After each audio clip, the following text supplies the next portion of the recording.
Reabilitação em tempos de quarentena. Olá, meu nome é Davi Guzmão, sou médico ortopedista com área de atuação na articulação do quadril e uma paixão especial pela articulação do quadril. E hoje estamos aqui com um grupo de pessoas e amigos que vão tentar ajudar vocês nas dúvidas quanto à reabilitação de prótese de quadril em tempos de quarentena em casa. Então eu vou apresentar que estamos com o Dr. Inácio Ventura de Brasília, que vocês já conhecem. Estamos com o Dr. Bruno Rabelo de Brasília, que vocês também já conhecem. Rio de Janeiro. Rio de Janeiro. Estou em quarentena no Rio de Janeiro. Já estava mudando o Bruno para Brasília. Bem-vindo, é bem-vindo. Estamos com a fisioterapeuta Ana Torresan, de Porto Alegre. E juntando-se a nós, temos 2 pacientes que se operaram há 8 dias atrás. Eles realizaram ambos artroplastia total de quadril e tem 2 faixas etárias diferentes que vão ajudar muitas pessoas em 2 grupos de faixa etária. Temos o senhor Alfeu, que tem 61 anos, e temos o Guilherme, que tem 23 anos. Então, eu acho que essa combinação vão surgir dúvidas aí que a Ana possa responder a eles mesmos, e essas dúvidas certamente vão entrar em ressonância com outras pessoas que estão passando por situações semelhantes. Então, primeiramente, eu vou passar a palavra para o Alfeu, e para o Alfeu nos contar... simplesmente nos contar um pouquinho, Alfeu, como é que foi nos primeiros dias no hospital e se tu, por acaso, surgiu alguma dúvida agora que tu tá em casa sobre a questão dos exercícios, sobre a questão da reabilitação. Ok. Primeiro, quero agradecer, né, de participar desse timaço, que é um timaço de médico. E mais uma vez, eu acompanho vocês há muito tempo, né? Todos vocês, na verdade. E uma coisa, antes de eu ir direto, gostaria de aproveitar, né? Que realmente o que leva a pessoa a tomar uma decisão na prótese e escolher um baita profissional, que todos vocês são, é a empatia, né? Isso aí me levou... Eu estou, então, com 61 anos e eu queria registrar isso, porque eu procurei muito. Quando eu fui diagnosticado, eu tinha 49 anos e eu fazia academia, sempre fiz. E fui fazer, então, aos 60 e aos 61. Né? Então, procurei as pessoas certas, conversei com vários profissionais da área de vocês e achei a empatia me levou a fazer a cirurgia. Eu só queria agradecer, e as pessoas que estão ouvindo e participando, é importante isso, sabe? Porque é uma decisão assim que é para o resto da vida. E hoje eu diria assim, não tem nada demais, né? É vapt-vupt, que nem do carioca aí é uma barbada. Tá bom. Tá certo, bom. Obrigado aí, antes de qualquer coisa. Vapt-vupt foi boa.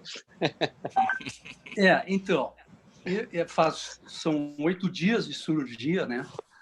E eu realmente, o primeiro dia de cirurgia, tu já te acorda bem, já queria caminhar no hospital, de muleta. 2 dias eu já estava em casa, sem muleta, caminhando, subindo, descendo escada. E a minha segunda cirurgia, né, em 8 meses. O que eu sinto de dor? Nada. Eu sinto um leve desconforto, um pouco na virilha ainda, sabe? Nessa musculatura aqui da virilha. É o que me dá esse desconforto. Mas eu estou caminhando assim, sem dor nenhuma. Então, eu estou aí há um tempão com dor, né? 7 meses atrás de uma, já não sentia de uma perna, e essa segunda aí, tudo planejado, tudo dentro dos conformes. Assim, eu sinto que é outro ciclo de vida, né? 61 anos, sou outra pessoa. Então, eu só tenho a agradecer ao excelente profissional que pediu para não dizer quem é, mas é dessa equipe aí maravilhosa, de quadril. Maravilha, Alfeu. A gente conversou antes, aquela hora, tu comentou que teve um momento que a perna inchou um pouco, né? Que tu já estava acostumado a ir com o outro lado, e aí para combater isso, tu já lançou mão de uma estratégia aí. Que a gente fez? A gente usou uma meia, né? A meia Kendall, aquela. E a minha esposa fez uma massagem linfática, cara, que eu acho que a mão dela também ajudou, é maravilhosa, né? De um dia para o outro troço, deu uma melhorada, assim, que eu vou dizer para vocês, 100% a perna desinchou, sabe? É impressionante. Maravilha. É uma maravilha. E eu tive uma pequena, na primeira cirurgia, uma pequena febrícula, né? Desculpa. É assim, 37,5, 38, 38,5. E nessa já foi bem menos, mas tive, sabe? Aí tomei uma dipirona, mas assim, hoje e ontem eu já não tive mais nada, nem febre, nada. Se não fosse a quarentena, eu já estava na rua, na academia. Violento o troço, cara. De tão bom que é. Interessante aí, ó. O Alfeu nos deu alguns elementos interessantes que a gente até pode conversar com a Ana. Que ele tem ainda um pouco de desconforto na virilha, que a perna inchou um pouco, e aí lançou mão da estratégia da meia elástica, e também que teve um pouco uma febrícula, que também a gente vai poder comentar sobre esse assunto, tá? Bem interessante. Ana, gostaria de comentar um pouquinho sobre o inchaço de membros inferiores e estratégias para combater isso, e também nesse tópico da dor anterior na virilha? Sim, desculpa. O edema, né, que é esse inchaço na perna, ele é bem comum, né? A maior parte dos pacientes vai apresentar isso em decorrência do trauma cirúrgico, né? Do volume de soro, enfim, tem situações, né? A musculatura também, ela vai ficar um pouco inibida, né? Em função de todo o procedimento cirúrgico, do aplatamento dos músculos, enfim. E a gente precisa cuidar, porque uma das complicações que podem ter em decorrência da cirurgia é a trombose, né? Se essa perna não for movimentada e esse edema persistir. Então, um exercício super comum que quase todo mundo recebe no próprio hospital é movimentar o tornozelo, né? Então, fazer um movimento que a gente chama de flexão dorsal e plantar, que é ponta de pé. A gente brinca que é pé de bailarina e pé de palhaço, né? Então, quer ficar movimentando para fazer a contração da panturrilha. E o quadríceps também, que é uma musculatura-chave, né? Que já vem inibido antes no processo degenerativo, né? Então, no caso do Alfeu, que tinha uma artrose, é uma musculatura-chave na funcionalidade. Então, o paciente, para levantar e sentar da cadeira, para caminhar, é uma musculatura que é determinante. E, em função do processo de dor prolongado, ela também fica inibida. Então, a gente já consegue fazer 2 ganhos aí, né? Conforme a gente vai contraindo o quadríceps, a gente já vai ativando ele depois do trauma, né? E também já vai ajudando a drenar o edema da perna. Então, a pessoa pode ficar deitada, colocar um travesseirinho, uma bola de brinquedo, de criança, enfim, uma almofada debaixo do joelho, e pressionar o joelho contra a almofada, né? Então, são 2 exercícios simples, né? Colocar a perna também em posição de drenagem, né? Ou seja, a perna ficar mais elevada em relação ao coração, né? Então, a pessoa pode deitar e colocar a perna para cima e ainda assim movimentar o tornozelo, né? Então, a gente já... são formas simples de combater o edema em casa, né? Maravilha, maravilha. Então, assim... lembrando o que a Ana falou, né? É uma coisa comum relativamente acontecer o inchaço, né? Tem a estratégia de fazer a dorsiflexão do tornozelo e flexão plantar, né? Imitando pé de bailarina e pé de palhaço. As crianças adoram isso aí quando a gente fala. E a contração também ativa do quadríceps, empurrando como se a pessoa tivesse ou deitada ou a pessoa sentada, põe uma almofadinha atrás do joelho e faz força para espremer aquela almofadinha, né? Que é a contração isométrica do quadríceps. Tá, perfeito. E também que a Ana comentou, muito importante, que é a movimentação precoce, né? Porque quanto antes movimentar essa musculatura, mais precocemente ativa o nosso coração periférico, né? A nossa bomba de retorno venoso periférica, que é através da contratura da musculatura, né? E essa questão, Ana, assim, que o Alfeu comentou, que sente um desconforto na virilha, é o lugar que mais tem desconforto é na virilha ainda. Gostaria de comentar alguma coisa sobre isso? Pois é, a dor na virilha, ela é comum, principalmente em pacientes que têm problemas intraarticulares, né? Então, é um sinal bem claro, assim, a maior parte das pessoas que têm problema na virilha vão ter alguma questão intraarticular. E a gente tem uma proximidade de músculos ali que são bem importantes, né? Que tem uma relação importante com o quadril, que é o reto, o iliopsoas, né? O iliopsoas ainda tem uma inserção ali próxima do labrum, né? Que é uma... Enfim, e toda essa região, ela é mexida, né? Então, tem toda a adaptação do sistema músculo-esquelético também depois da cirurgia, né?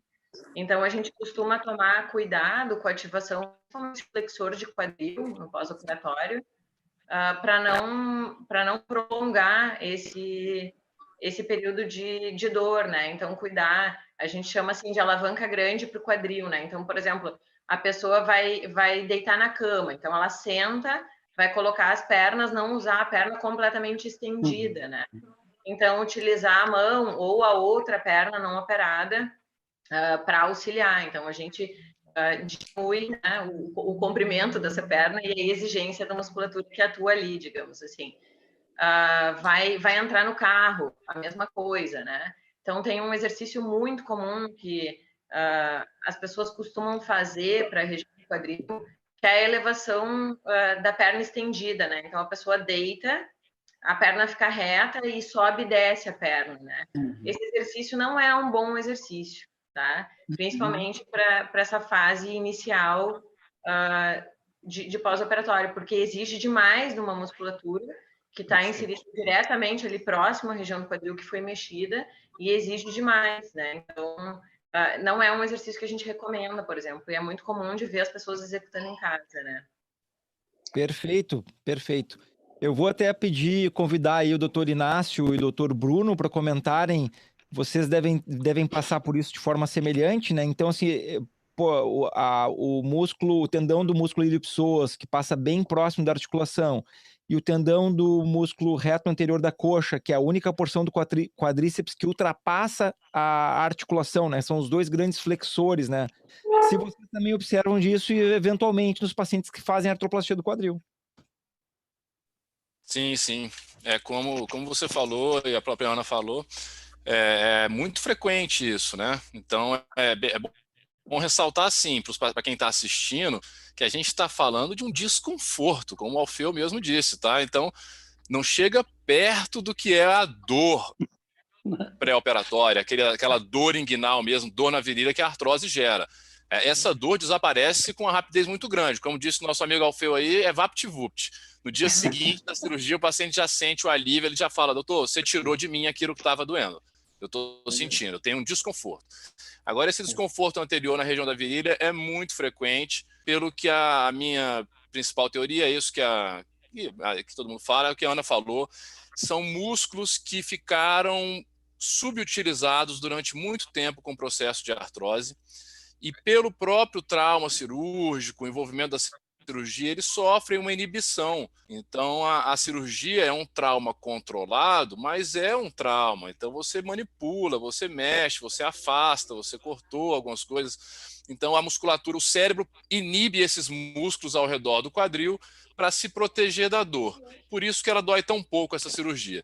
Mas, em contrapartida, esses músculos estão inibidos e eles têm que ir sendo reativados e estimulados progressivamente, lentamente. E aí entra a importância da orientação do trabalho do fisioterapeuta e da competência do fisioterapeuta para não pular essas etapas, que é o que a Ana falou. Você vê com uma certa frequência, infelizmente, alguns pacientes que no terceiro dia estão querendo, ou foram orientados assim pelo fisioterapeuta deles, a levantar a perna estendida.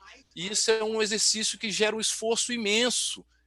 Exige muita musculatura. Não é o momento de fazer ele agora. Não existe exercício bom ou ruim. Existe a hora certa de fazê-lo e o preparo que você adquiriu para ele. Então, essa progressão é que tem que ser orientada pelo fisioterapeuta, mas é bem frequente esse desconforto na região da virilha, é bem frequente o edema, o inchaço das pernas. Eu estimulo muito o uso da meia compressiva.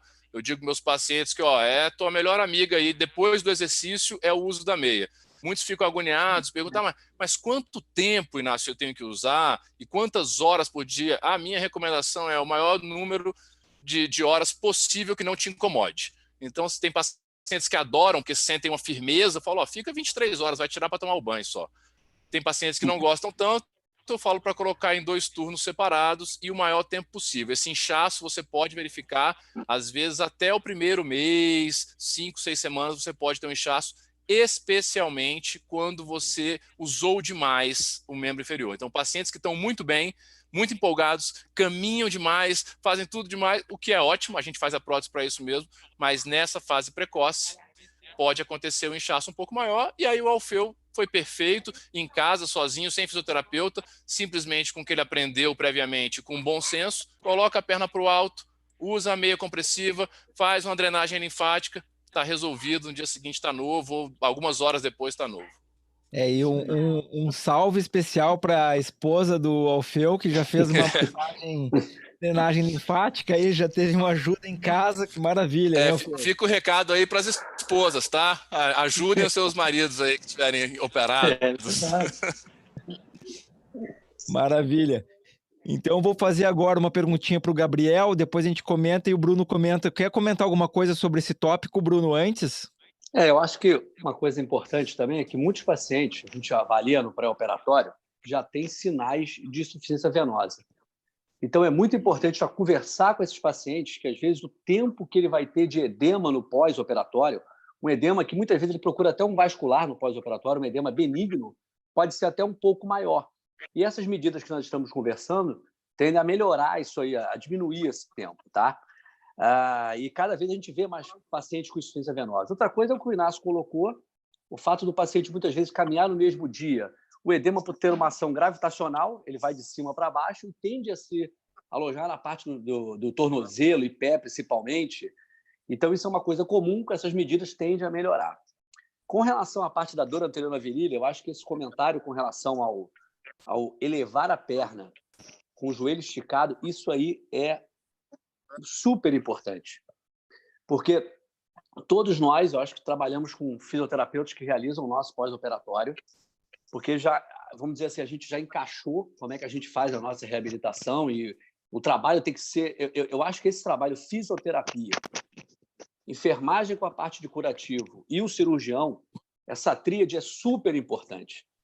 Então, às vezes, a gente discute muito, vê muitas discussões em grupos de especialistas, né, de que tem especialização em quadril, enfim, o que seja, e deixa o fisioterapeuta de lado. Não, o fisioterapeuta é parte importantíssima na reabilitação. Entendeu? A cirurgia é um grande avanço da medicina, sim, com certeza. Mas sem a fisioterapia, isso não acontece. E muitas vezes, o que o Inácio colocou, às vezes um fisioterapeuta que não tem aquele entendimento sobre uma reabilitação de uma prótese de quadril, realiza esse procedimento de elevação de perna, às vezes no mesmo dia, quando o paciente já melhora a parte de anestésica, ou no dia seguinte. E muitos pacientes que eu tenho com dor anterior são oriundos disso aí. Não só para prótese de quadril, mas para artroscopia de quadril. E o entendimento para isso é biomecânico. Muitas vezes o paciente demora anos para operar, começa a ter uma alteração da sua postura pélvica, do seu tilt pélvico, sobrecarga na região lombar, caminham de forma diferente, e a gente, de uma hora para outra, faz uma prótese de quadril, quer dizer, altera essa articulação e fala para o músculo assim, meu amigo, agora você pode mexer do jeito que você deveria mexer, porque não tem mais nada aí. A coisa não é assim. Eu acho que esse entendimento, essa coisa de forma gradual, é super importante. Muitas vezes, no ato cirúrgico, a gente fazendo o nosso acesso cirúrgico, a gente vê muitas vezes calcificações na baía do tendão. A gente vê fibroses importantes na porção do reto femoral, quando eles partem, passam ali por cima do acetábulo, entendeu? Então, isso tem relação com o pós-operatório. Eu acho que esse dado da elevação da perna com o joelho esticado é super importante, mas é muito importante, até mais importante do que o que pode ser feito, o que não deve ser feito, porque esses pacientes, às vezes, por um início ruim, permanecem com essa dor anterior por um bom tempo. Incomoda um Não bom é tão tempo. simples, incomoda muito. Não é tão simples. Aí vai para o fisioterapeuta, alongamento de pessoa, e a coisa não melhora. E aí o começa a falar assim, pô, mas de quem é a culpa disso aí? Aí começa, e a coisa é complexa. Eu concordo com o Bruno, assim, eu vou me dispor para mostrar o exercício que a gente gostaria que não fosse feito. Que não fosse feito, tá? Eu vou abandonar meu orgulho aqui para mostrar para vocês, tá? Aqui, ó. Tem que se sacrificar, tá? Então eu vou mostrar o que a gente está falando que é para evitar. Acho que é importante. Aqui, mas vocês podem ir comentando aí que eu vou mostrar o exercício que a gente quer que evite nos primeiros dias para não sobrecarregar essa musculatura.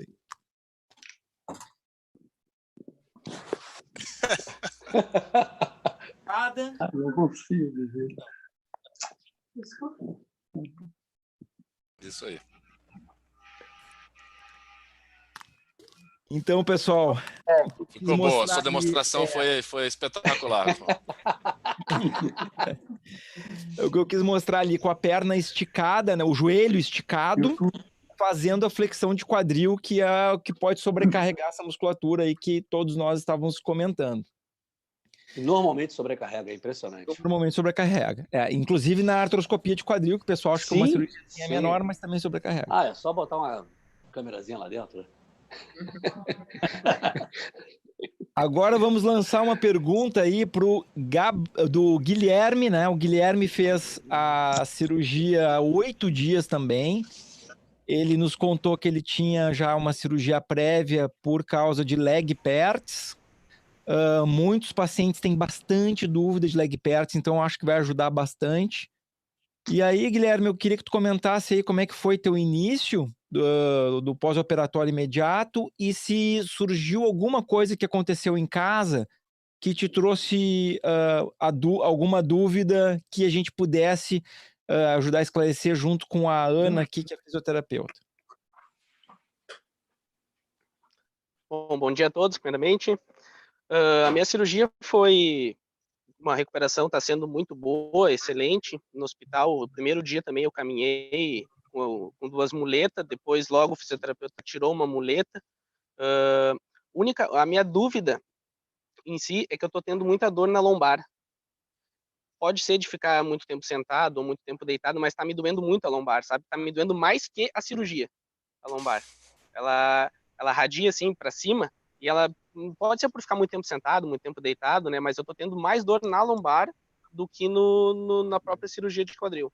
Ótimo. Mas fora isso, tô caminhando muito bem, já a longa distância, tá tudo perfeito. A minha única tese é só a dor na lombar, que eu tô tendo de repente, por ficar muito sentado, muito deitado.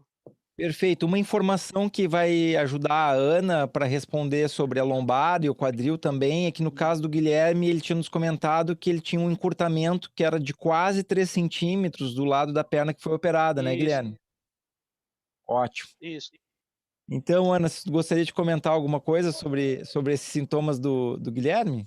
Guilherme, então. Quadril a gente brinca que é uma articulação tricky, né? Complicadinho, porque com frequência a gente tem o que a gente chama de síndrome quadril-lombar, né? Que é a coexistência de 2 fontes de dor que às vezes se combinam, né? E muito disso acontece em função...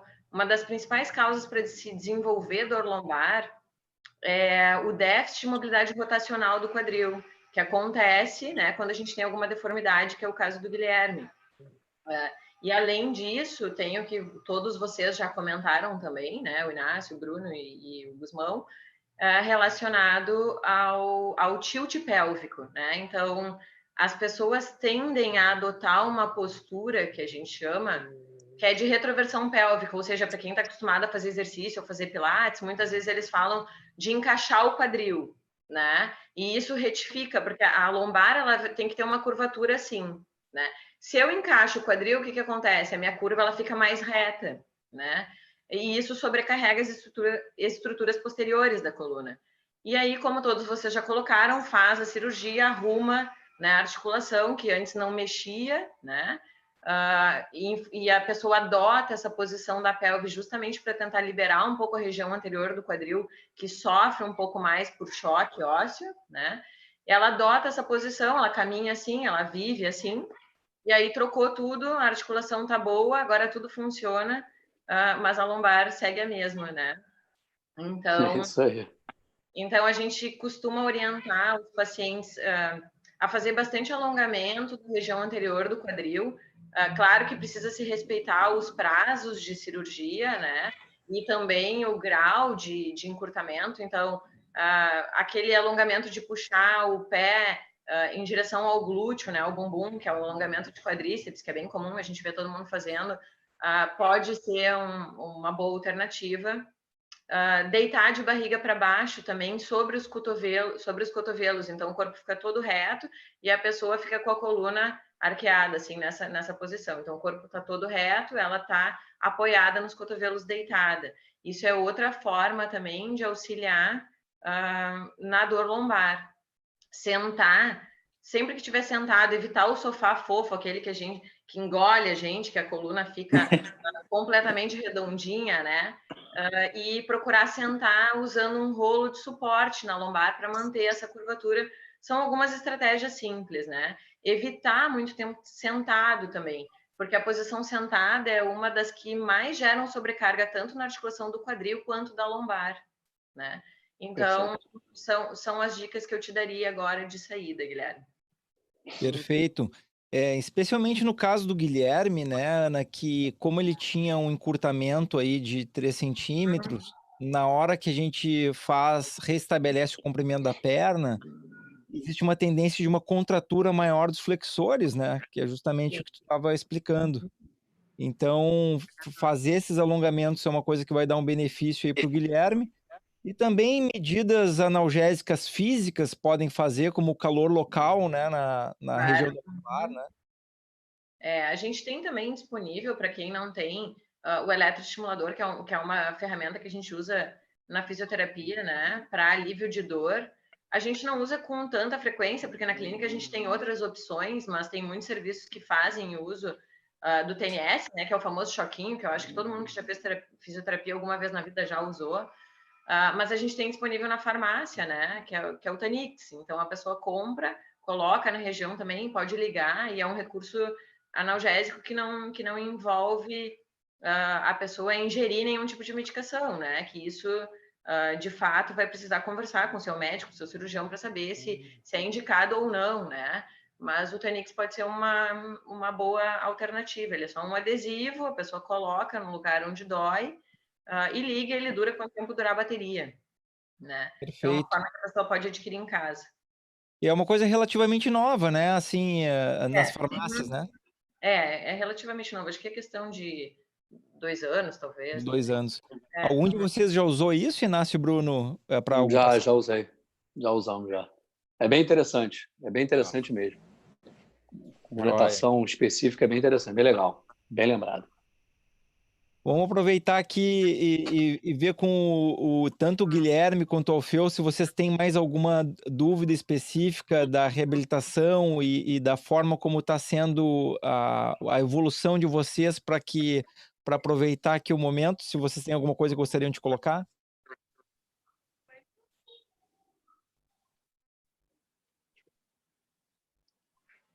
Não, eu realmente, eu a princípio, assim, o que eu falei agora com essa 61 anos, né? pressão alta, eu não posso ir a lugar nenhum. Eu estou em casa, literalmente em casa. Então, realmente assim, eu sinto falta. É claro, né? Eu não sei se a Ana ela tem algum canal que a gente possa ver alguns exercícios um pouco diferente do que eu faço. Realmente, esse de levantar a perna, eu já não faço, né? Porque eu sinto que isso atrapalha a virilha. Então, é aquela história.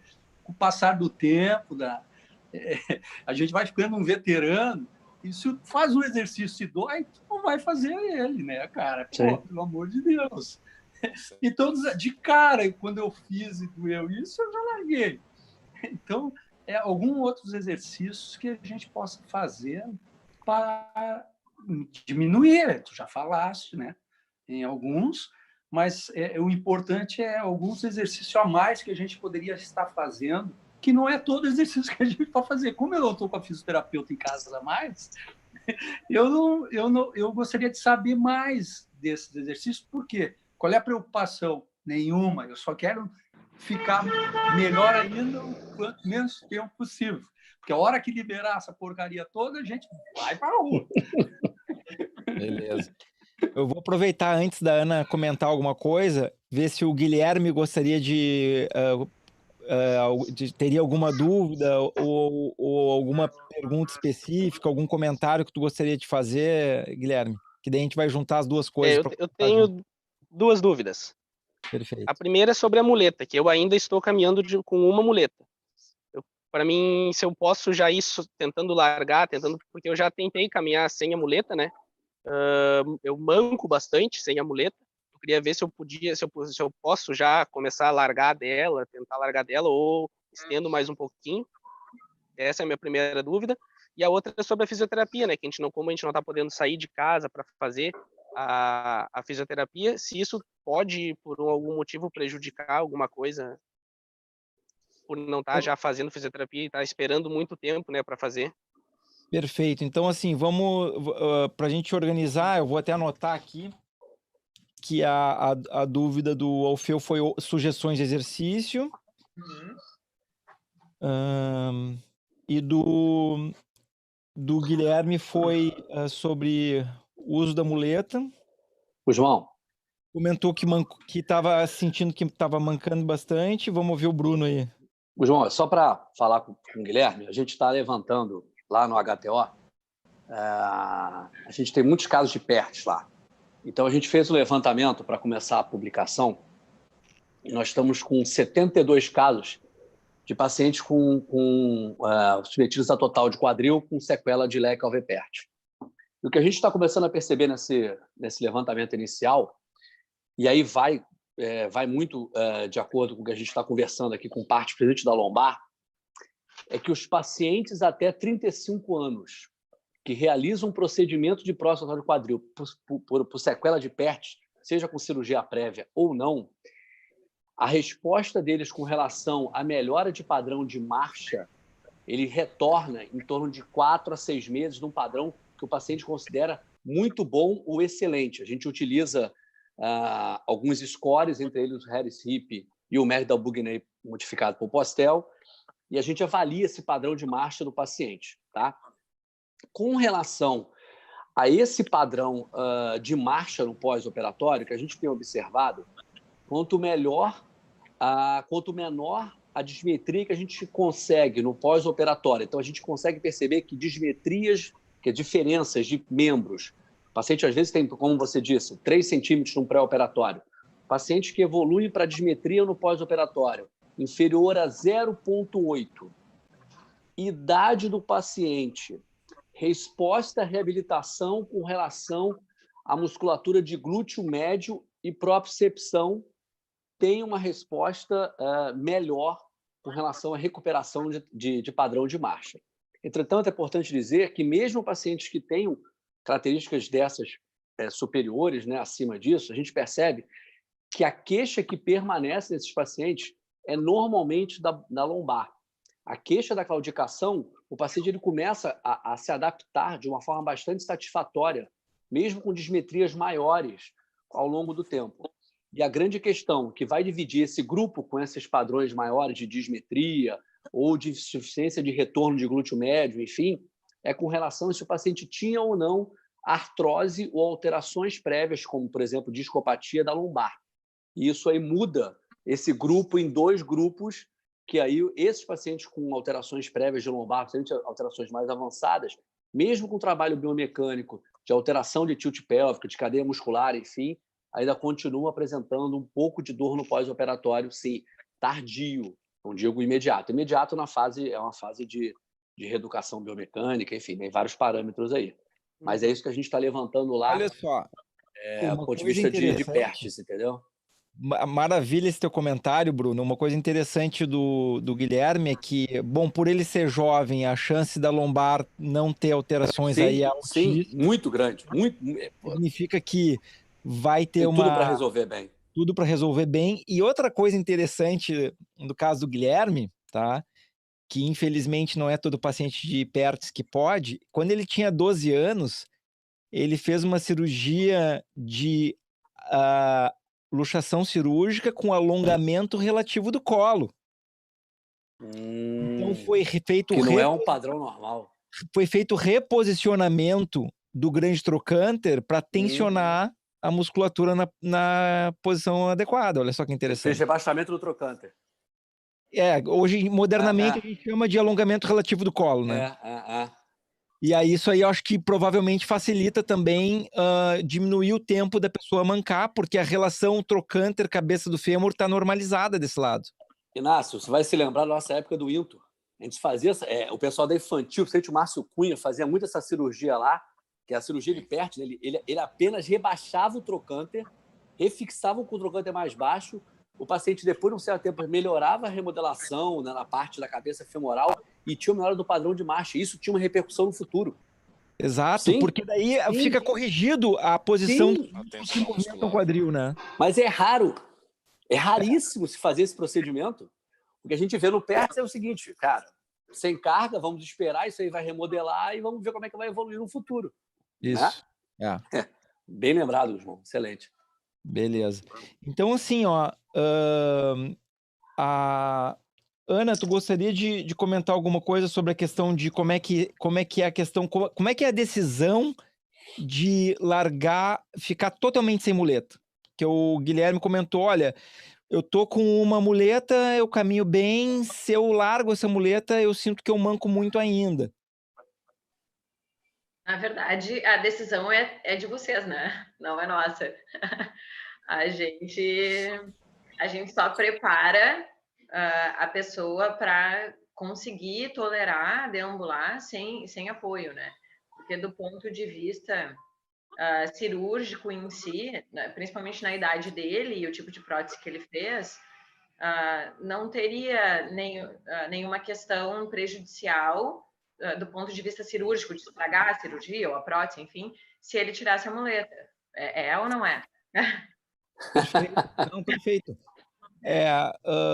Então, assim, cada cirurgião vai ter um padrão, provavelmente, de velocidade, de retirada de muleta, né? E nós três pensamos de uma forma muito parecida. Então, normalmente, eu vou comentar o que eu faço, depois o Inácio e o Bruno vão comentar. Lembrando assim, ó, se vocês, Alfeu ou Guilherme, precisar sair por qualquer razão, sem problema nenhum, tá? Mas nem morto sai daqui. Então, assim, a minha orientação é o seguinte, olha, eu preconizo que o paciente não se exponha a riscos desnecessários. Então, o primeiro passo, eu falo em andar sem muletas dentro de casa, que é um ambiente conhecido, cuidar com tapetes soltos, cuidar com coisas que possam escorregar, piso molhado na cozinha, por exemplo, e começa caminhando sem muleta dentro de casa. Claro, a questão particular do Guilherme, mas às vezes pode ser com outros pacientes também, no caso do PERTS, a musculatura que causa o equilíbrio, que ela é responsável pelo equilíbrio pélvico na hora de caminhar, ou seja, a musculatura que evita o paciente de mancar, ela sofreu um pouco mais por causa dessa dismetria também, essa diferença de comprimento de uma perna para outra. Então, ela vai ele vai demorar mais tempo a caminhar sem mancar do que o Orfeu. Mesmo o Orfeu tendo mais idade, como não tinha uma diferença tão grande de um lado para o outro, mas existia, né? O Guilherme vai demorar um pouquinho mais de tempo para recuperar, e isso é normal, né? Então, assim, eu diria, começa a caminhar sem muleta dentro de casa e usa fora de casa uma muleta durante um período mais prolongado. Até a pessoa ter uma segurança bem forte de que consegue caminhar, um equilíbrio muito bom para caminhar fora de casa, justamente pelo risco de, às vezes, alguma outra pessoa, de forma inadvertida, pode esbarrar na pessoa, né? A pessoa cair e tal.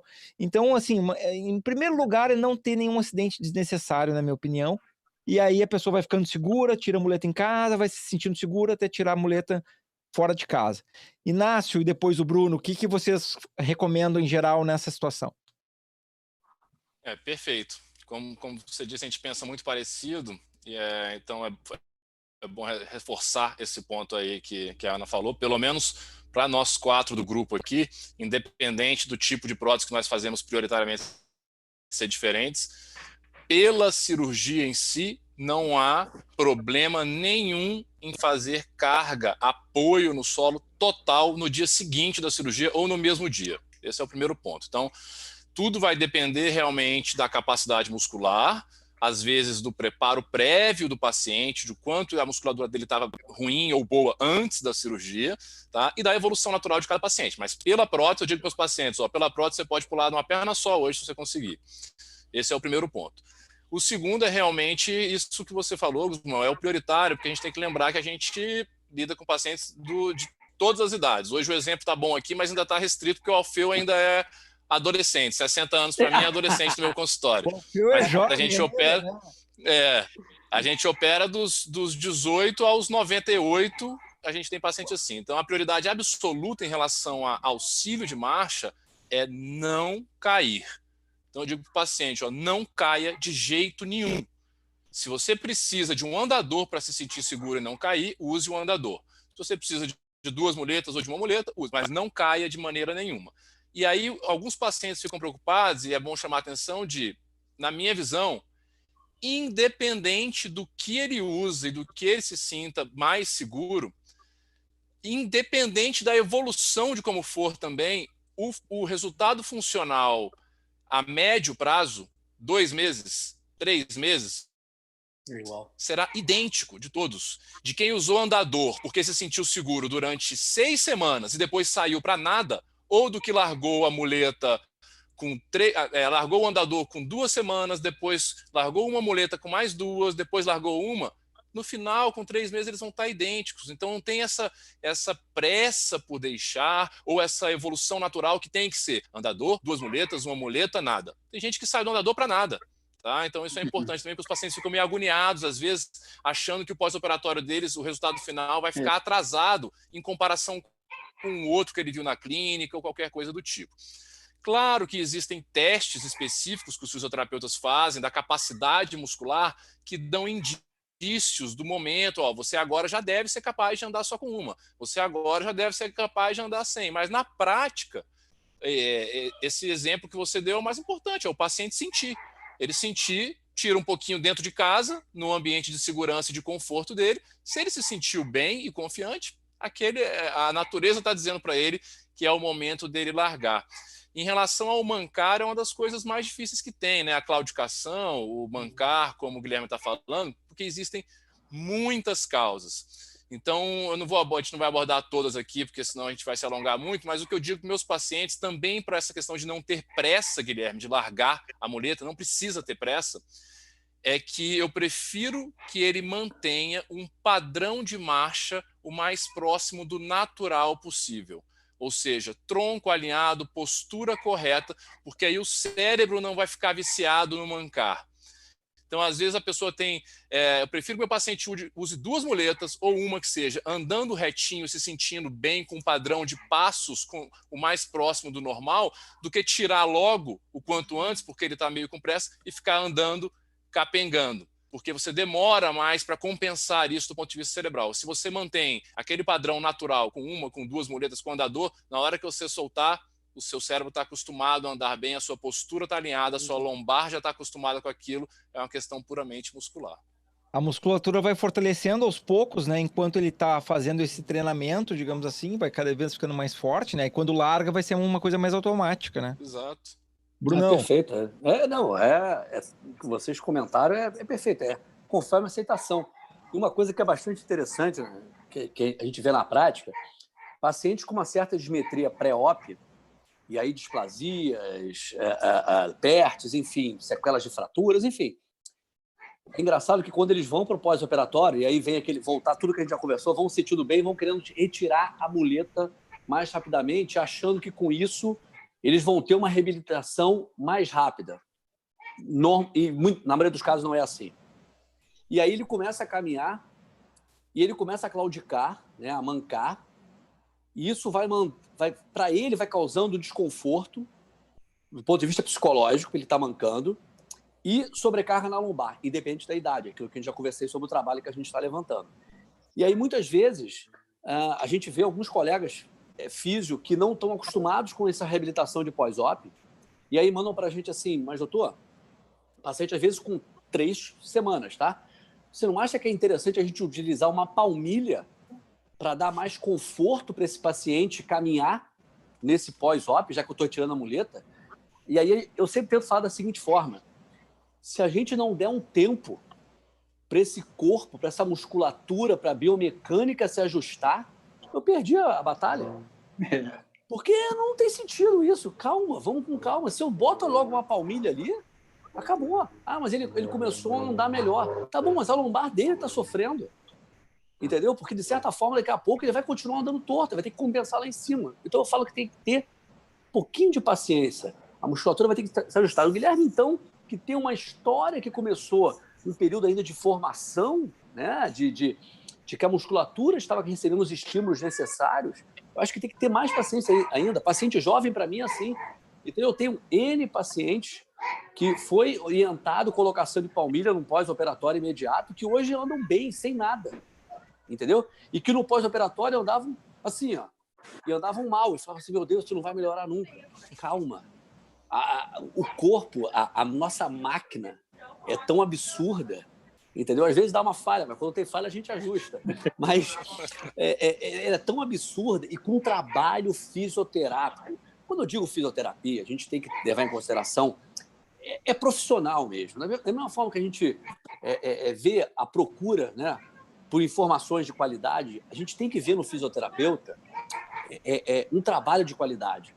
Porque muitas vezes essa fisioterapia que não está acostumada com esse tipo de reabilitação também atua de forma ineficaz e aí o resultado não fica tão bom, se prolonga mais ou tenta previar uma coisa que tem que esperar um pouquinho mais. Eu acho que para o Guilherme é isso. Calma, vai dar tudo certo. Vai utilizando a muleta ali, a medida vai sentindo conforto. Se Deus quiser, daqui a pouco acaba essa pandemia, você volta ao seu trabalho de reabilitação, que vai te ajudar muito, muito mesmo, e você vai fluir bem. Daqui a pouco a gente faz uma live daqui a, 4, 6 meses aí, Gusmão. Chama eles de novo, eles vão estar correndo, fazendo live com a gente correndo. Ótima sugestão. Essa é a ideia. Eu vi aqui que, enquanto o Bruno estava falando, o Inácio, a Ana estava concordando com algumas coisas. Ana, gostaria de fazer algum comentário aí? Na verdade, assim, o Dr. Inácio e o Dr. Bruno foram, assim, eu acho que impecáveis nas colocações. Uma coisa muito importante, Guilherme, que eu acho que vai te tranquilizar é o seguinte, que eu acho até que foi o Dr. Inácio que comentou, em relação ao tempo de recuperação, né? Se daqui 3, 4 meses, se tu tivesse começado antes ou depois da fisioterapia, não vai ter grande diferença, talvez tenha um impacto maior agora, nesse momento imediato, né? Porque tu tá com desconforto, tu tá cheio de dúvidas, tu fez uma cirurgia muito recente, né? Tu tá completamente desassistido do ponto de vista de reabilitação, assim, né? Tu tem as tuas orientações, tá fazendo teus exercícios, tem contato com teu médico, assim, mas tu não tem ninguém que vá aí e te ensine, né? Como fazer, enfim. E aí talvez isso gere uma certa angústia, uma certa ansiedade nesse período inicial. Mas isso não vai fazer diferença daqui 3, 4, 5 meses. Então, como o Dr. Bruno falou também, os tecidos, eles precisam se adaptar, né? E isso vai levar um tempo. tem a vantagem de ser mais jovem, que apesar de os músicos terem recebido todas as informações com alterações que vieram provenientes todo o tempo, né? Vem desde que foi muito pequeno, né? Isso. Também tem uma capacidade maior de plasticidade, que a gente chama, do teu cérebro. Ele tem uma condição melhor de se readaptar a partir de agora. Né? E se eu tivesse que te dar uma dica, assim, para auxiliar essa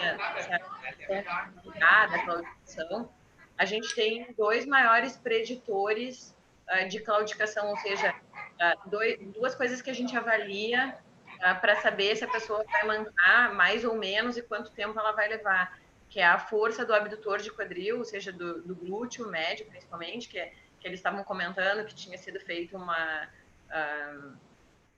cirurgia para manter o comprimento desse músculo mais adequado, né? E também a força do teu quadríceps, né? Então, são 2 grupos musculares chaves que tu podia começar a trabalhar antes de pensar em largar a muleta.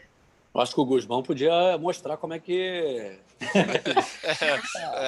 Inclusive o pessoal estava comentando que na hora que eu mostrei o exercício ali, que era para evitar fazer, não tinha aparecido tão bem. Tá? Vou mostrar de novo. Viram para repetir. No final, eu vou mostrar de novo aí, tá? Maravilha. Bom, espero que tenha respondido ali para o Guilherme, né, Guilherme? Como é que tá aí Então, assim, a questão de vai manter o amuleto durante um tempo um pouco maior, vai te dar um benefício pelo padrão de marcha, né? E a outra coisa é que o fato de não estar fazendo a físio agora não vai dar um impacto tão grande, especialmente no teu caso, em função da idade. Aí no final de alguns meses, esse impacto vai ser muito minimizado.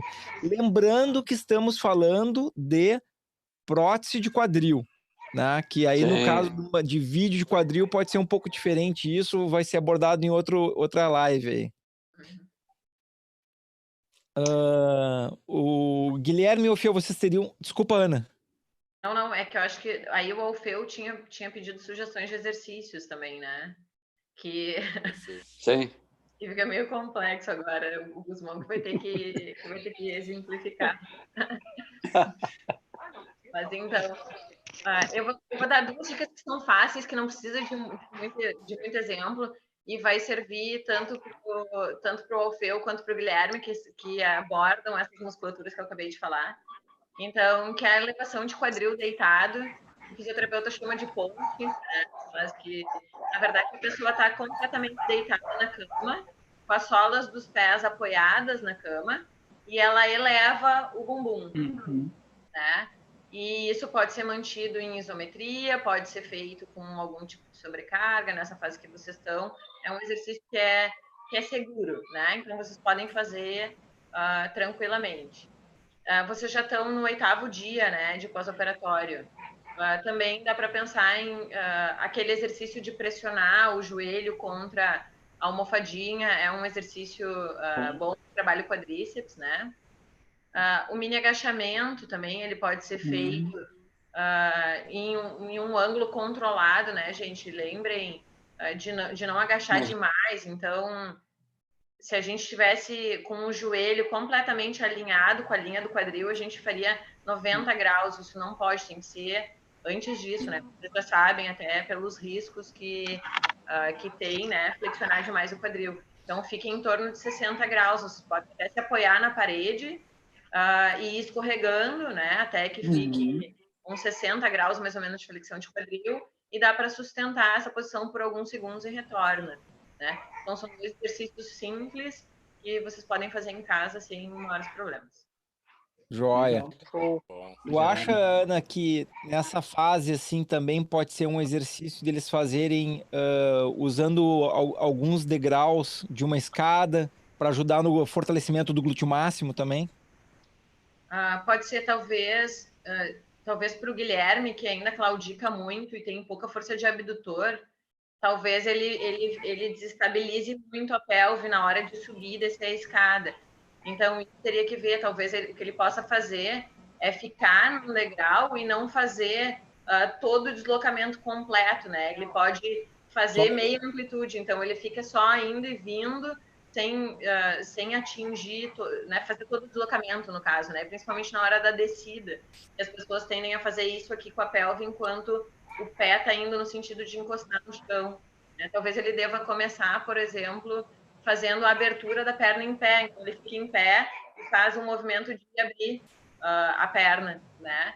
Então, pode ser um exercício que ele começa a fortalecer o glúteo médio antes e deixar o glúteo máximo para ser fortalecido com a elevação de quadril, que é essa que eu expliquei antes, que ele fica deitado e levanta o bumbum, né?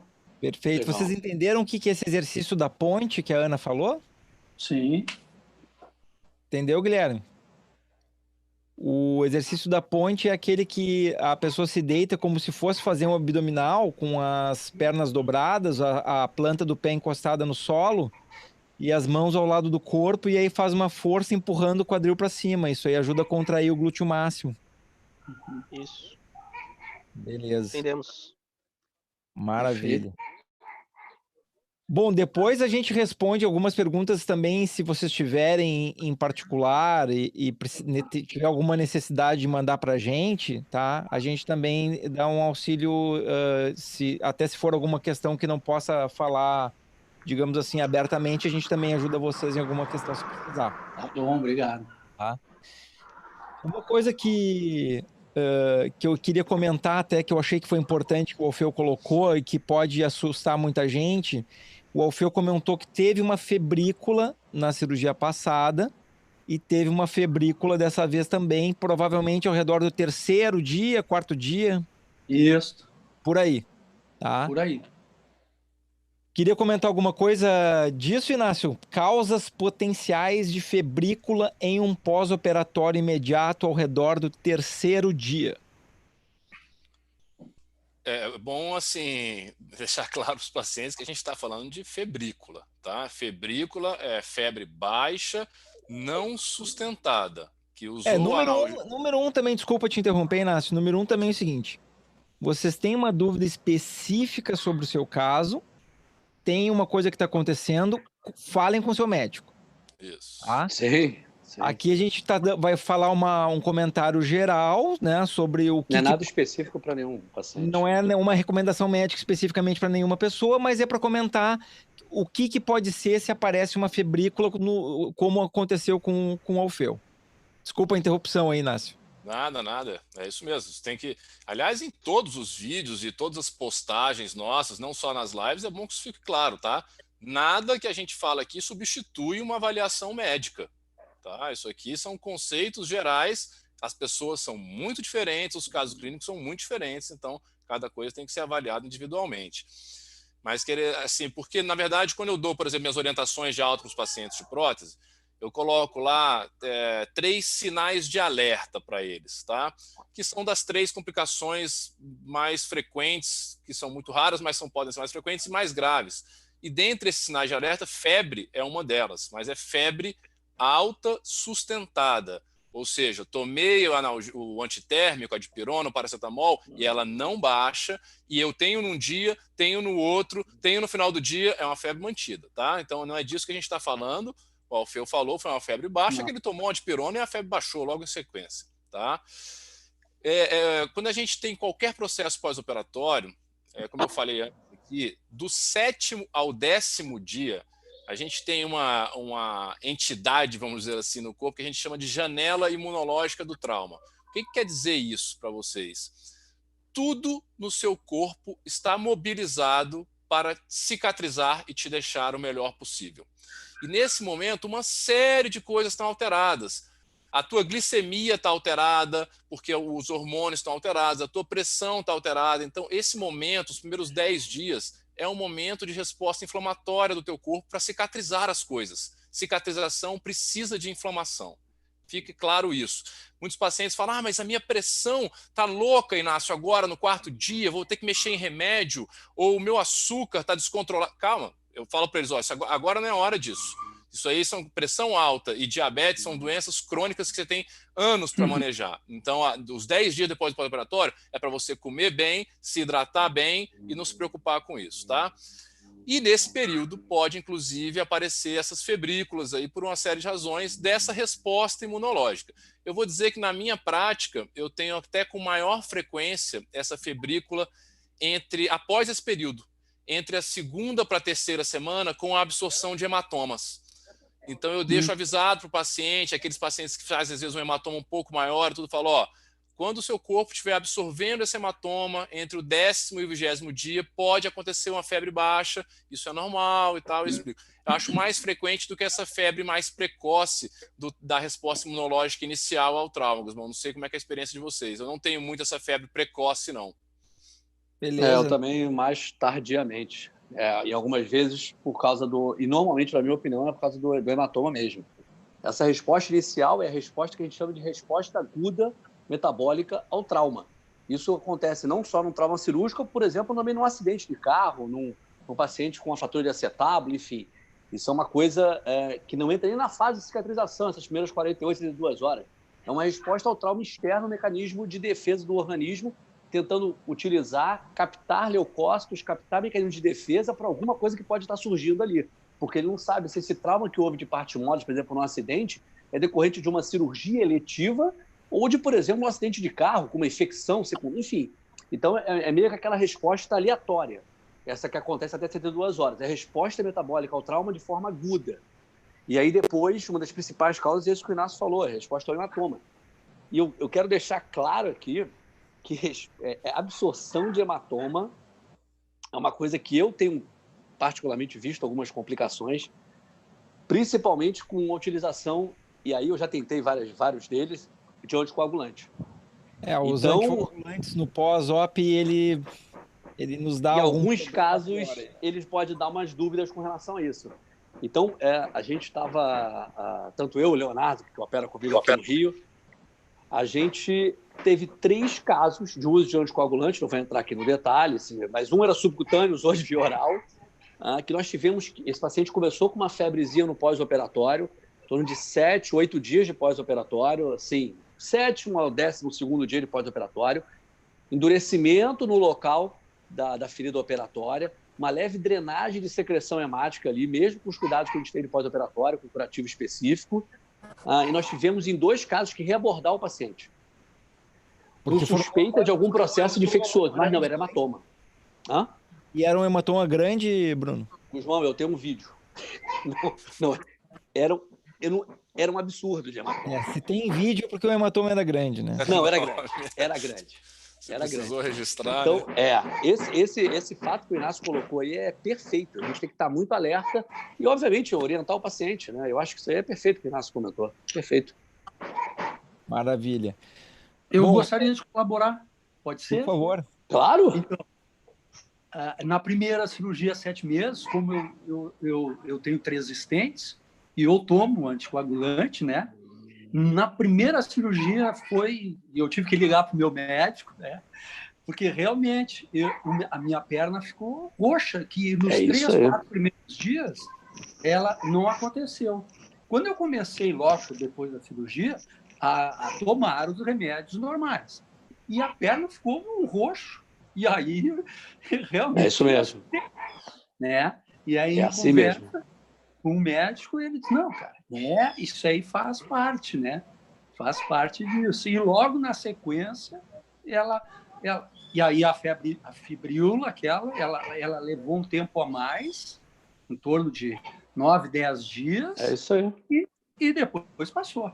Perfeito seu relato, perfeito. Bate com o que a gente estava conversando aqui, perfeito. Os anticoagulantes, toda droga na medicina, né, ela tem prós e contras e sempre tem algum efeito colateral, né? Então, assim, a gente usa o anticoagulante para proteger contra a trombose e, em compensação, pode ter um pouco mais de sangramento em função disso, né? Então, a gente tenta o equilíbrio o melhor possível entre risco e benefício dessas medicações, né? Perfeito. Beleza.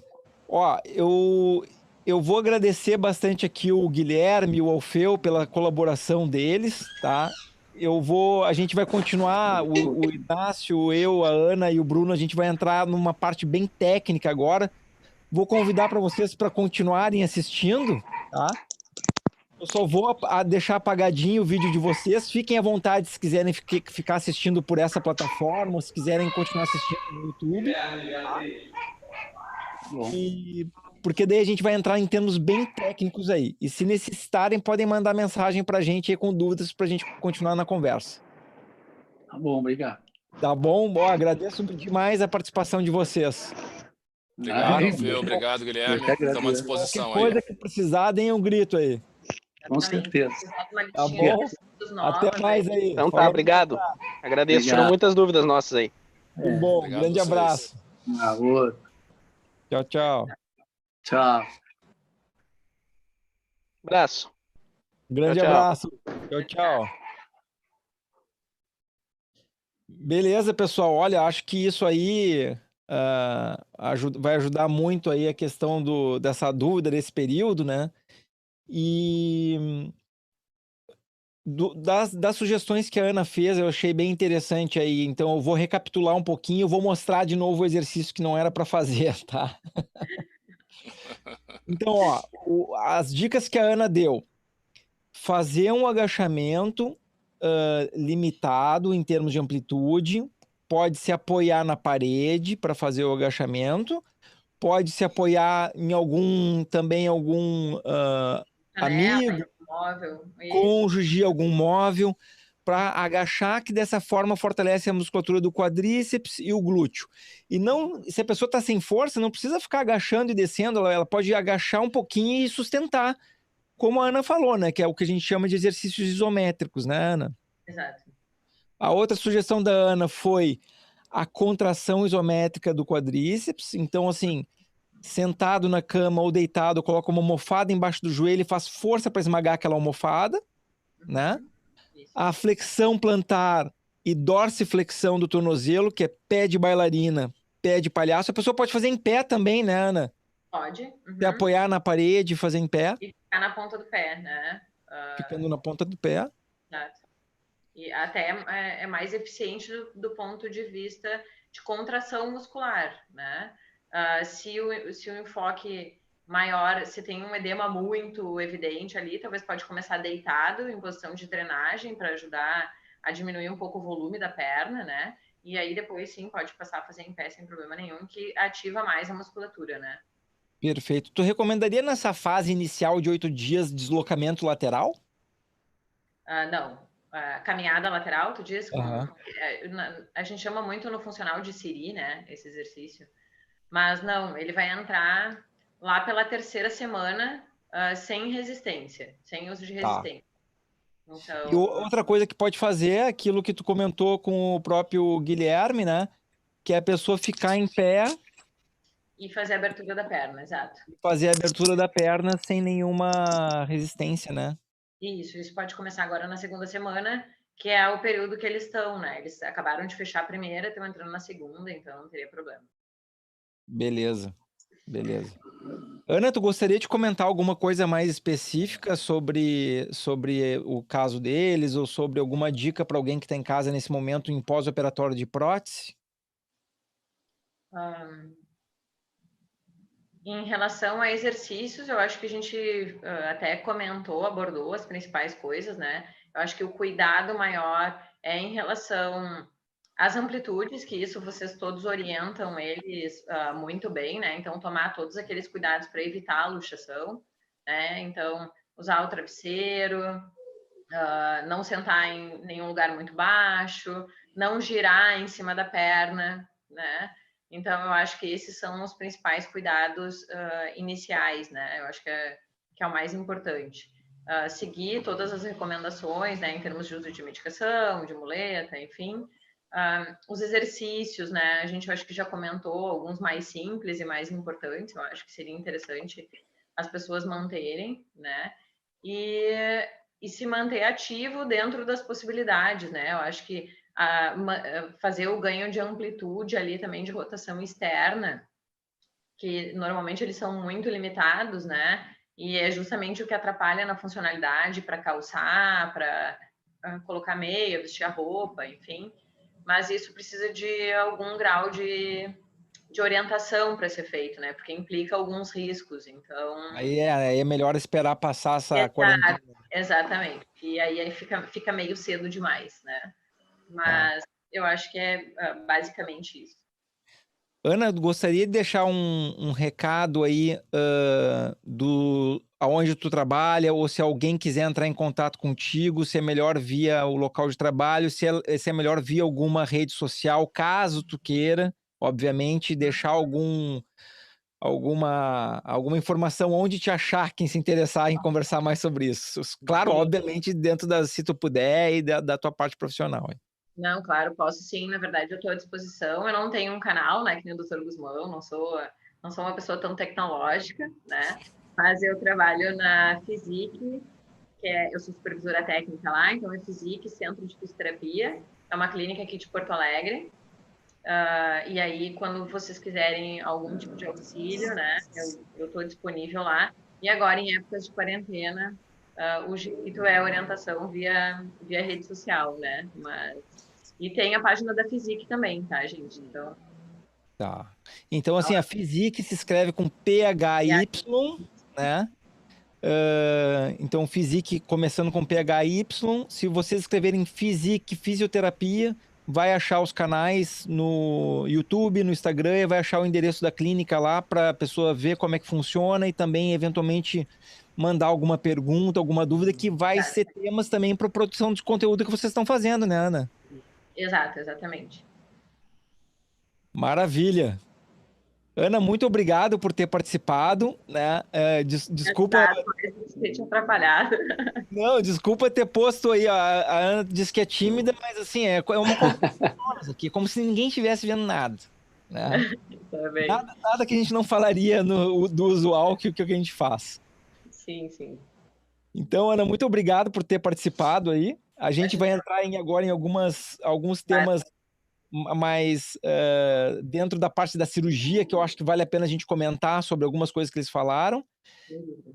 E muito obrigado. Espero que não tenha sido traumático a tua participação, que tu participou. Não foi não.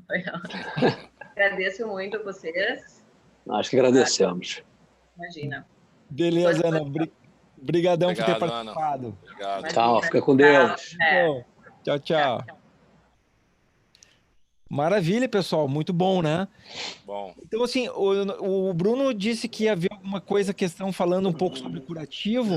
Não sei se tu conseguiu organizar a profissional. Na verdade, a profissional disse que vai querer... Ela fala que um tema é bastante forte, que ela vai esperar uma live só sobre isso. Ela quer uma só sobre curativo. Ela quer mostrar os curativos, cuidado de pós-operatório, que a gente tem de forma moderna aí, que a gente tem utilizado para evitar as trocas né, em casa, mesmo até no hospital, tentar minimizar ao máximo. Eu acho que é uma coisa que a gente já falou na primeira live, que é sobre infecção. Então, são medidas muito interessantes e que eu acho que vale a pena a gente discutir. Eu acho que ela está completamente certa. Essa é a minha opinião. E na verdade, tem que esperar o João também. Poxa. Tem que esperar o João também. Então, assim, pessoal, o recado a todos que quem se interessa em cuidados com o curativo, para que a gente faça uma live específica, o doutor Bruno está em contato com uma enfermeira, né, Bruno, que tu comentou? Sim, enfermeira. Está em contato com uma enfermeira que é especializada aí nessa parte de cuidados com curativos e com curativos especiais, que são interessantes para prevenção de infecção e diminuir o excesso de cuidado com curativo, né, Bruno? Sim. E esses curativos são interessantes porque eles nos permitem, sem precisar da troca, ter a avaliação de como é que está a evolução da fila operatória. Isso aí é super importante. Então, acho que vale a pena mesmo. Acho que quem está programando fazer uma prótese de quadril, eu acho que tem que estar a par do que está sendo feito aí no mundo, né? Porque a gente já tem aqui, né? Não tem jeito. Pessoal, o que a gente pode... Algum comentário extra aí que vocês gostariam de comentar sobre esses casos? Eu acho que a única coisa que a gente podia colocar aqui, Guzmão, que eu acho que vale a pena, é que existe uma... O Inácio já colocou um pouquinho, acho que é importante a gente frisar isso, que na nossa percepção, com relação a esse negócio da carga, de reabilitação precoce, enfim, a gente tentar discutir se a escolha da prótese tem influência vai influenciar nesse processo de reabilitação nosso no pós-operatório. Entendeu? Boa Porque colocação. muitos pacientes falam assim, prótese cimentada, não cimentada, eu vou colocar essas diferentes discussões no Facebook, a minha não cimentada, a minha não cimentada, a minha não cimentada, estou um mês sem pisar, enfim. Como é que é isso aí para cada um, entendeu? Eu acho que isso é uma coisa super interessante, sabe? Eu acho que via de acesso a gente deixa se isso tem influência para um outro momento, até com o João junto, mas eu acho que a prótese, o Inácio colocou alguma coisa no início ali, que ele falou assim, não, eu posso até pular em cima da perna, enfim. Eu acho que isso é uma coisa, uma dúvida dos pacientes, né? O quando pisar e se tem relação com a prótese que foi colocada. Eu acho que a gente, só com um parênteses, assim, né, que a gente está falando da nossa rotina de pós-operatório, tá? Então, assim, Perfeito. se cada um de nós... Então vem a pergunta, eu vou fazer a pergunta, assim, que vocês respondem e depois eu respondo, tá? Então, assim, a pergunta é, Dr. Inácio, Dr. Bruno e Dr. Guzmão, se vocês mudam de um implante cimentado para um implante não cimentado, ou de não cimentado para cimentado, muda a reabilitação para vocês? Bruno, começa. Não. Mesma reabilitação. Sabe, porque a grande questão, a gente faz... Eu particularmente, acho que do grupo assim, eu e Inácio, vocês, João, a gente faz muito mais prótese não cimentada. Então, acho que 95%. É a mesma coisa. Se eu decidir colocar uma prótese não cimentada, é porque eu fiz o planejamento pré-operatório, vi a qualidade óssea desse paciente, intraoperatório, esse paciente tinha qualidade óssea boa, e durante a execução da prótese, eu tive um press-fit, uma pega desse componente dentro do canal femoral, na acetábulo, enfim, o que seja, que me dá tranquilidade desse paciente andar no mesmo dia, no dia seguinte, enfim, o que seja, entendeu? Então, a questão técnica, a questão de colocação de um implante ou de outro, na minha opinião, é uma questão muito técnica. Não é aquilo que vai me posicionar, não. Se eu botar a prótese cimentada, ele vai reabilitar mais rápido. Não, isso aí para mim não muda em nada. Entendeu? A minha visão para a escolha de uma dessas é totalmente baseado no que eu vejo ali de pré-operatório. A escolha do implante não vai influenciar o pós-operatório. Nada. Inácio? Não muda em nada. Tá? Não, assim, o que eu pode eventualmente me fazer orientar algo diferente para o meu paciente, e aí, seja com qual prótese for, mas acontece com maior frequência com a não cimentada, é se a cirurgia não saiu por qualquer razão conforme planejado. Se aconteceu alguma pequena intercorrência, a prótese não ficou com o press fit, com a pressão, como o Bruno falou, que eu queria, porque é uma paciente osteoporótica, eu não tinha um implante cimentado, sei lá, qualquer coisa aconteceu, uma pequena fratura, qualquer coisa, aí eu modifico. Prótese saiu lisa conforme meu planejado, planejei pré-operatório igual o Bruno falou, saiu do jeito que eu queria, não mudo em nada a minha reabilitação em relação ao tipo de implante. Uma outra coisa que vale a pena colocar é o seguinte, que normalmente a gente tem que fazer o seguinte, em pacientes que eu tenho alguma dúvida com relação a press fit, no pré-operatório, enfim, eu sempre peço para o meu fornecedor levar a prótese cimentada e a não cimentada. Então, tipo assim, eu fui para colocar uma Accolade, enfim, eu tenho uma Exter ali do lado. Se eu no pré-operatório, com alguns testes que a gente tem de canal femoral, enfim, não sentir aquilo ali, eu vou cimentar com a maior tranquilidade do mundo. Entendeu? Essa é a questão, é por isso que não muda em nada. Não muda em nada mesmo. Tá, então eu acho que até isso aí, os cimentadores aí, o João e o Guzmão, podem tirar onda com a gente, porque na hora do perrengue, o cimento salva. Isso aí. Então, eu vou dizer que eu tenho tanto precaução que eu entro até quando eu não tenho previsão de dar algo errado, eu estou sempre com a cimentada ali do lado, porque eu não sei, pode ser que precise. Sim. Até uma fratura pré-protéticazinha proximal, que você vai fazer uma cerclagem, para todo o cálculo ali, uma prótese não cimentada, que é muito comum, né? A gente tem a possibilidade de usar uma cimentada aí e resolver o problema do paciente. Sim.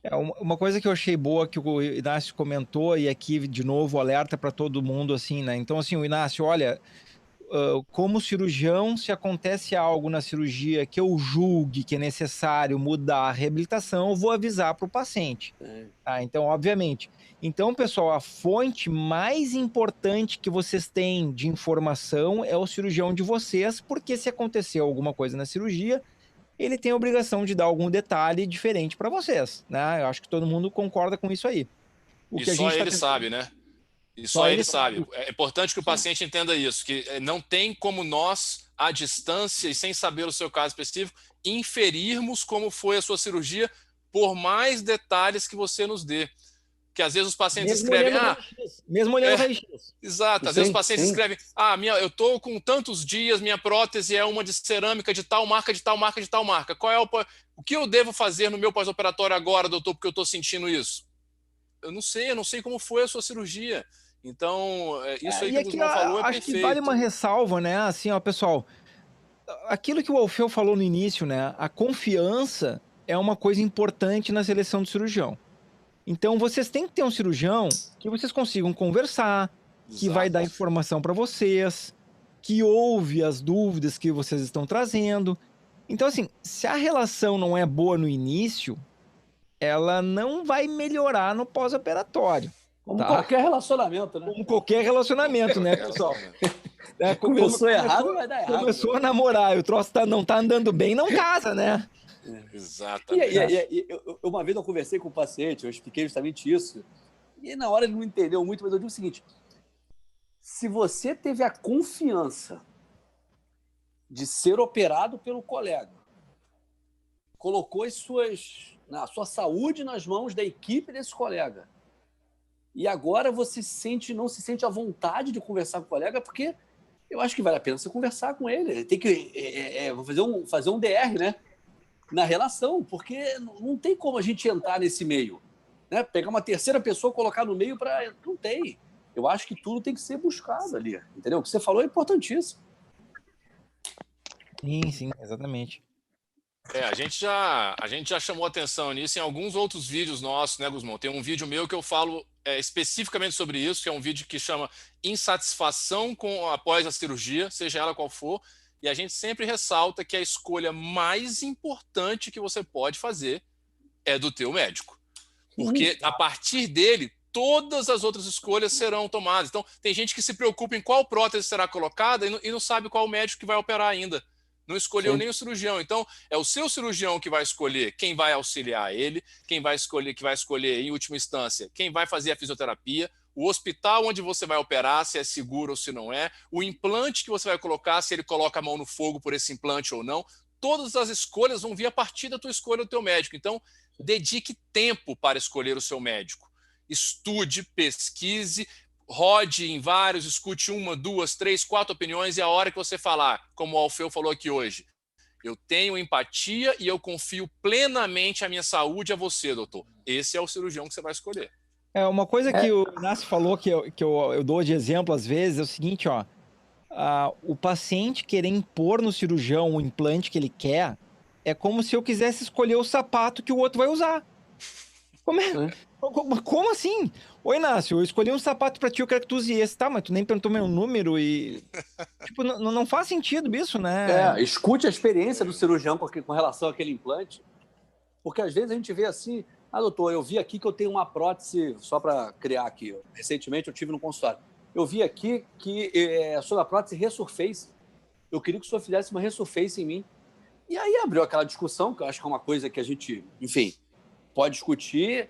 Era uma paciente jovem, em idade fértil, e eu comecei a explicar para ela por que eu não escolhi aquele implante como sendo um implante mais adequado para ela.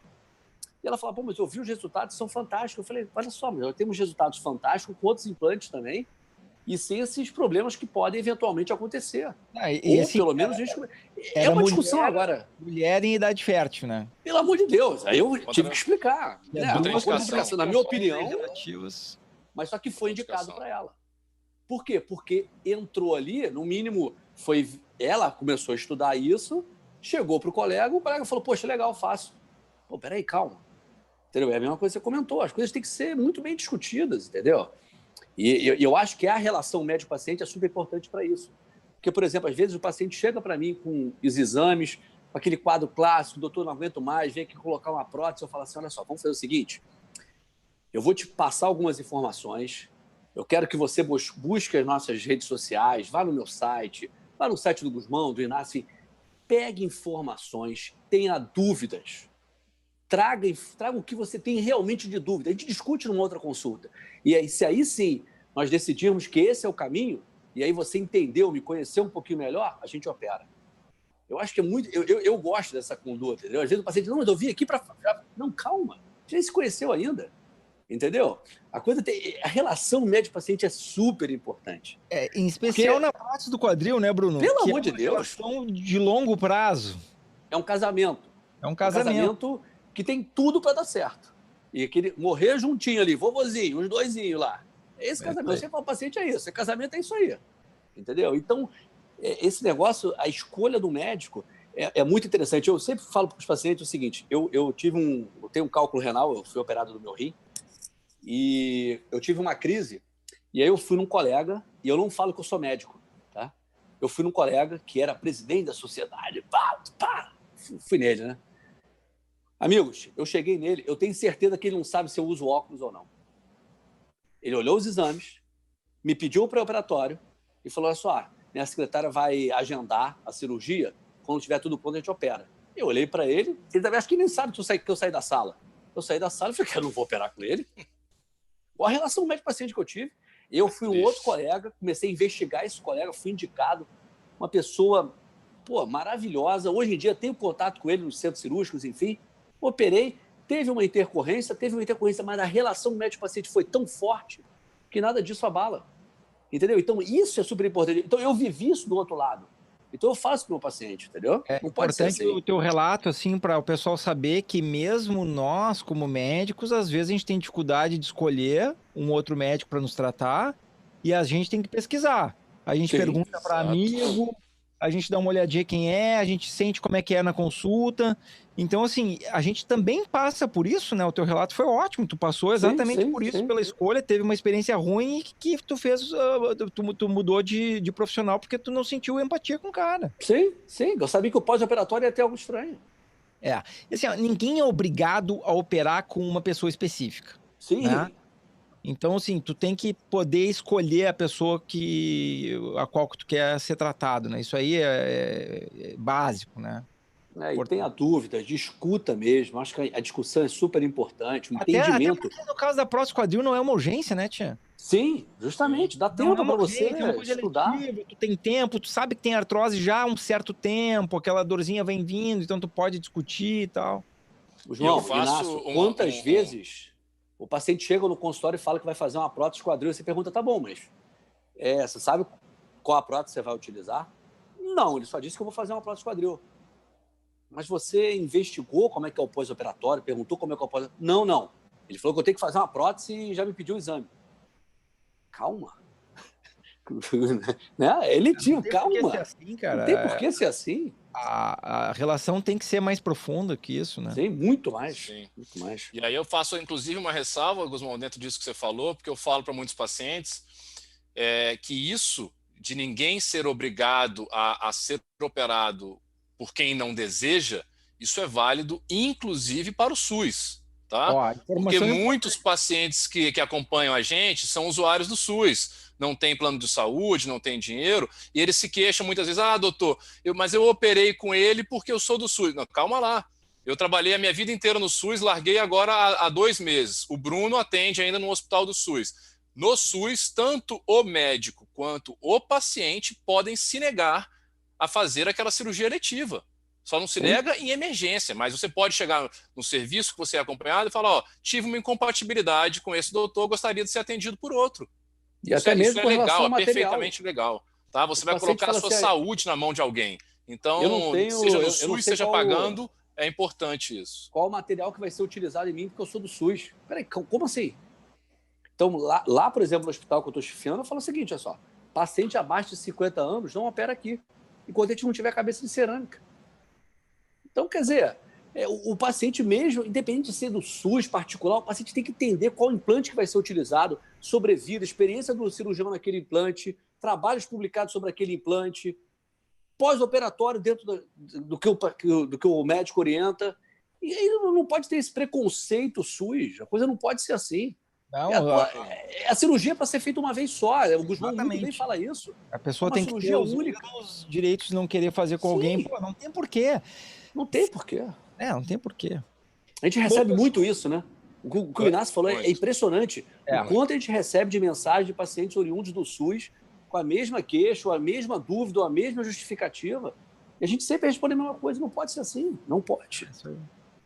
Pessoal, já passamos aqui de algumas horas, sei lá, 1h40. 1h40. Então, vou pedir para que vocês continuem aqui no aplicativo, mas eu vou encerrar a transmissão no YouTube. Agradeço a todos que assistiram ao vivo, isso vai ficar gravado lá no YouTube. E vou pedir aqui para o doutor Inácio Ventura e doutor Bruno Rabelo dizerem aonde que eles encontram vocês, se quiserem continuar essa conversa com algum deles. Doutor Inácio. Bom, Inácio Ventura, local de atendimento em Brasília e assim que acabar a pandemia em São Paulo. E me acha facilmente na internet, no meu site, inacioventura.com.br, nas redes sociais, Facebook, Instagram, @Dr. Inácio Ventura, e no meu canal do YouTube, Dr. Inácio Ventura, quadril e joelho. Tem muito conteúdo lá para vocês acompanharem. Estou à disposição para o que for necessário que eu puder ajudar. Um abraço. Maravilha, obrigado. Brunão. Bruno Rabelo, Rio de Janeiro, São Paulo após a pandemia, da Biopen, junto com os amigos. Também me encontram no meu site, brunorabelo.com.br, nas redes sociais e também no canal do YouTube e em breve, todos juntos, no meu quadril. Aí, spoiler! E eu sou Davi Guzmão, médico ortopedista, com ênfase na área de atuação da articulação do quadril. Muita ênfase. Muita ênfase. E vocês me encontram escrevendo Davi Guzmão em qualquer local na internet. Tem no YouTube, Instagram, Facebook e no site daviguzmão.com. E lá vocês vão encontrar essas mais informações, assim como todos os colegas têm aí. E atendo em Porto Alegre e São Paulo. Então, pessoal, muito obrigado por terem assistido a nossa live. Espero que tenha contribuído. Coloque nos comentários as dúvidas que vocês estão tendo, se ajudou a dúvida, se vocês tinham alguma coisa parecida com o que foi falado lá, se vocês se identificaram. O mais importante de tudo, vocês têm que escrever no comentário se a Ana, fisioterapeuta, deve continuar participando das nossas lives. Porque foi mais difícil eu conquistar ela para ela participar, mas eu acho que agora ela viu que não é tão difícil assim. Eu acho que ela vai participar mais vezes. Coloquem nos comentários se vocês querem que ela volte ao nosso canal. Certo, pessoal? Grande abraço a todos. Até mais. Tchau, tchau. Beijo. Um abraço. Tchau, tchau.